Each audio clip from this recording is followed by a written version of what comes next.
হিমা দাস যি বিশিষ্ট দৌৰবিদ আমি ধিং এক্সপ্ৰেছ বুলি জানো অসমবাসী ৰাইজে তেখেতে আজি অসুস্থ হৈ এঘণ্টামানৰ আগতে আহি পেলাই আমাৰ হেল্থ চিটি হস্পিটেলত চিকিৎসাধীন হৈছে মই প্ৰথমতে অসমবাসী ৰাইজক জনাইছোঁ যে তেখেত অসুস্থ হয় কিন্তু কোনো চিন্তাৰ কাৰণ নাই তেখেত একচুৱেলি লাষ্ট 3 দিনৰ পৰা জ্বৰ আৰু কাহ এই দুটা বেমাৰ তেওঁ ভুগিছিলে আৰু খুব দুৰ্বল হৈ আহিছে আজি আমাৰ হস্পিটেলৰ বিশিষ্ট চিকিৎসক ডক্টৰ ভৱানী প্ৰসাদ চক্ৰৱৰ্তী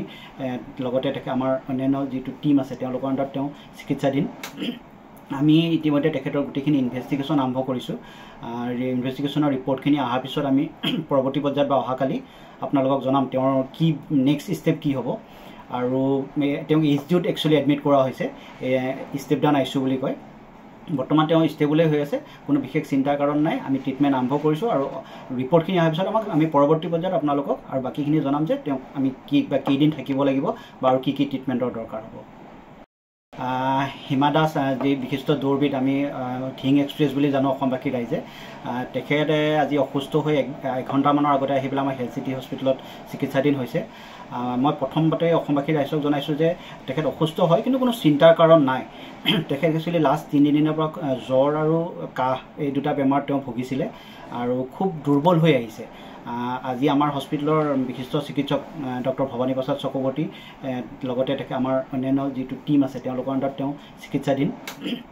আমি ইতিমধ্যে তেখেতৰ গোটেইখিনি ইনভেষ্টিগেশ্যন আৰম্ভ কৰিছোঁ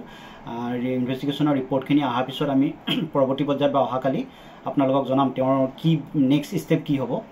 আৰু তেওঁক এইচডিউত একচুৱেলি এডমিট কৰা হৈছে ষ্টেপ ডাউন আইচিইউ বুলি কয় বৰ্তমান তেওঁ ষ্টেবলে হৈ আছে কোনো বিশেষ চিন্তাৰ কাৰণ নাই আমি ট্ৰিটমেণ্ট আৰম্ভ কৰিছোঁ আৰু ৰিপৰ্টখিনি অহাৰ পিছত আমি পৰৱৰ্তী পৰ্যায়ত আপোনালোকক আৰু বাকীখিনি জনাম যে তেওঁক আমি কেইদিন থাকিব লাগিব বা আৰু কি ট্ৰিটমেণ্টৰ দৰকাৰ হ'ব হিমা দাস যি বিশিষ্ট দৌৰবিদ আমি ধিং এক্সপ্ৰেছ বুলি জানো অসমবাসী ৰাইজে তেখেতে আজি অসুস্থ হৈ এঘণ্টামানৰ আগতে আহি পেলাই আমাৰ হেল্থ চিটি হস্পিটেলত চিকিৎসাধীন হৈছে মই প্ৰথমতে অসমবাসী ৰাইজক জনাইছোঁ যে তেখেত অসুস্থ হয় কিন্তু কোনো চিন্তাৰ কাৰণ নাই তেখেত একচুৱেলি লাষ্ট 3 দিনৰ পৰা জ্বৰ আৰু কাহ এই দুটা বেমাৰ তেওঁ ভুগিছিলে আৰু খুব দুৰ্বল হৈ আহিছে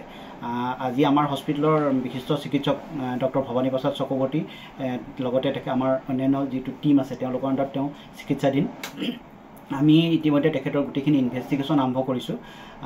ইনভেষ্টিগেশ্যনৰ ৰিপৰ্টখিনি অহাৰ পিছত আমি পৰৱৰ্তী পৰ্যায়ত বা অহাকালি আপোনালোকক জনাম তেওঁৰ কি নেক্সট ষ্টেপ কি হ'ব আৰু তেওঁক এইচডিউত একচুৱেলি এডমিট কৰা হৈছে ষ্টেপ ডাউন আইচিইউ বুলি কয় বৰ্তমান তেওঁ ষ্টেবলে হৈ আছে কোনো বিশেষ চিন্তাৰ কাৰণ নাই আমি ট্ৰিটমেণ্ট আৰম্ভ কৰিছোঁ আৰু ৰিপৰ্টখিনি অহাৰ পিছত আমি পৰৱৰ্তী পৰ্যায়ত আপোনালোকক আৰু বাকীখিনি জনাম যে তেওঁক আমি কেইদিন থাকিব লাগিব বা আৰু কি ট্ৰিটমেণ্টৰ দৰকাৰ হ'ব